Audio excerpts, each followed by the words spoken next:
Hi అండి. అందరికీ నమస్కారం. అందరూ ఎలా ఉన్నారు? నేనైతే చాలా చాలా బాగున్నాను. మీరు కూడా బాగుండాలని ఆ భగవంతుణ్ణి మనస్ఫూర్తిగా కోరుకుంటున్నాను. ఇక వీడియోలోకి వెళ్ళే ముందు మన డివోషన్ ఛానల్ని ఎవరైతే ఫస్ట్ టైం చూస్తున్నారో లైక్ చేయండి, షేర్ చేయండి, అలాగే సబ్స్క్రైబ్ కూడా చేసుకొని మీ విలువైన అభిప్రాయాన్ని కామెంట్ రూపంలో తెలియజేయండి.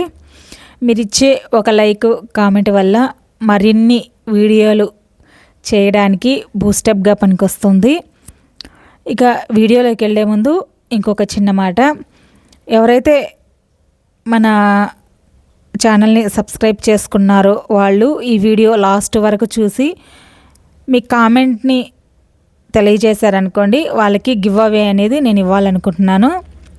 500 సబ్స్క్రైబర్లు అయిన తర్వాత గివ్ అవే అనేది ఇస్తానండి.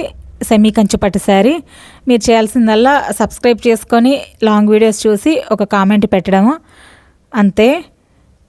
లాస్ట్లో 500 సబ్స్క్రైబర్లు అయిన తర్వాత నేను గివ్ అవే అనేది తప్పకుండా ఇస్తానండి 3 మెంబర్స్కి. ఎవరు మిస్ చేసుకోకండి. దయించి సబ్స్క్రైబ్ చేసుకున్న వాళ్ళు మాత్రం తప్పకుండా కామెంట్ రూపంలో మీ అభిప్రాయాన్ని తెలియజేయండి. ఎందుకంటే నాకు ఎవరు సబ్స్క్రైబ్ చేసుకున్నారో తెలియాలి కదండి. అందుకని తప్పకుండా కామెంట్ చేయండి. ఇక వీడియోలోకి వెళ్ళిపోదాం. ఇప్పుడు మీరు చూస్తున్న ఈ ఆలయం వచ్చేసి రాయలసీమలో ఒక మారుమూల ప్రాంతమైన పాలమంది అనే గ్రామంలో ఉంది. ఇక్కడ స్వామివారు శ్రీ కళ్యాణ వెంకటేశ్వర స్వామిగా భక్తులకు దర్శనం ఇస్తున్నారు. ఈ ఆలయం వచ్చి చాలా విశిష్టత కలిగింది.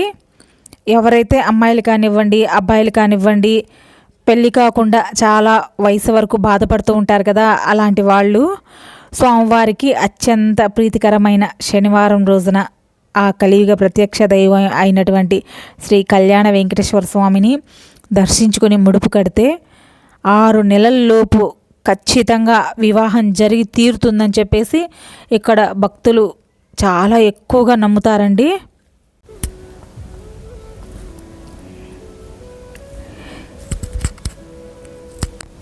వివాహం ఒక్కటే కాకుండా ఎలాంటి ఆర్థిక సమస్యలు కానివ్వండి, రుణబాధలు కానివ్వండి, స్వామివారిని దర్శించుకుంటే ఎలాంటి ధర్మబద్ధమైన కోరిక కూడా ఇట్టే తీరిపోతుందని చెప్పేసి భక్తులు, స్థానికులు ప్రగాఢంగా నమ్ముతారు.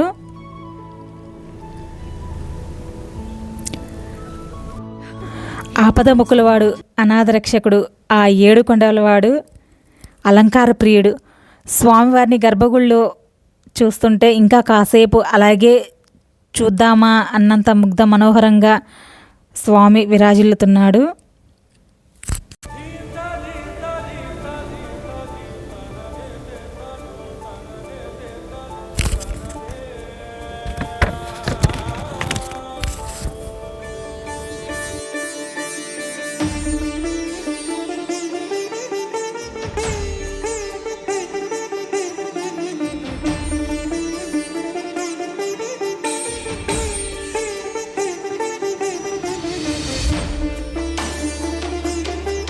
ఈ ఆలయాన్ని 2016వ సంవత్సరంలో నిర్మించారు.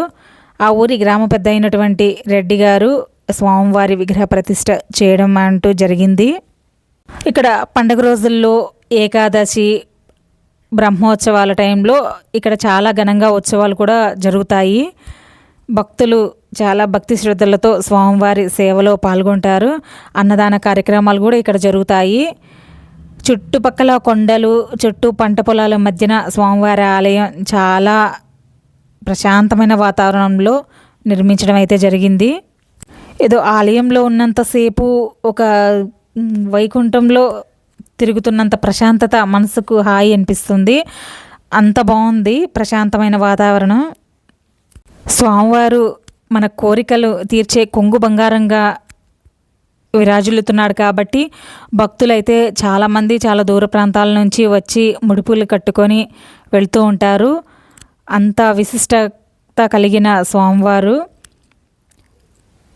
శనివారం నాడైతే ఇంకా చాలా ఎక్కువగా పూజలు జరుగుతాయి. అన్నదాన కార్యక్రమం కూడా ఉంటుంది. పెద్ద పెద్ద పుణ్యక్షేత్రాలే కాకుండా ఇలాంటి చిన్న చిన్న ఆలయాల్ని కూడా దర్శించుకోవడం వల్ల మనసుకు ఎంతో ప్రశాంతత చేకూరుతుంది.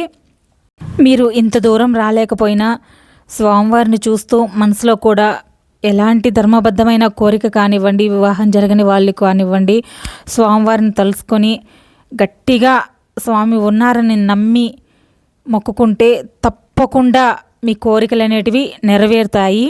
అంత శక్తివంతమైన స్వామి శ్రీ కళ్యాణ వెంకటేశ్వర స్వామి. చూశారు కదండి వీడియో, మీకైతే నచ్చిందనే అనుకుంటున్నాను. ఇలా మారుమూల ప్రాంతాల్లో ఇంకా ఎన్నో ఎన్నో ఎన్నో ఆలయాలు దాగున్నాయి. అవన్నీ మీకు వీడియో రూపంలో తప్పకుండా చూపిస్తాను. ఈ వీడియో కనుక మీకు నచ్చినట్లయితే లైక్ చేయండి, షేర్ చేయండి. అలాగే మన విఎస్ డివోషన్ ఛానల్ని సబ్స్క్రైబ్ కూడా చేసుకోండి. మీరిచ్చే ఒక్క లైక్, కామెంట్ వల్ల మరిన్ని ఇలాంటి వీడియోలు తీయడానికి బూస్టప్గా పనికొస్తుంది.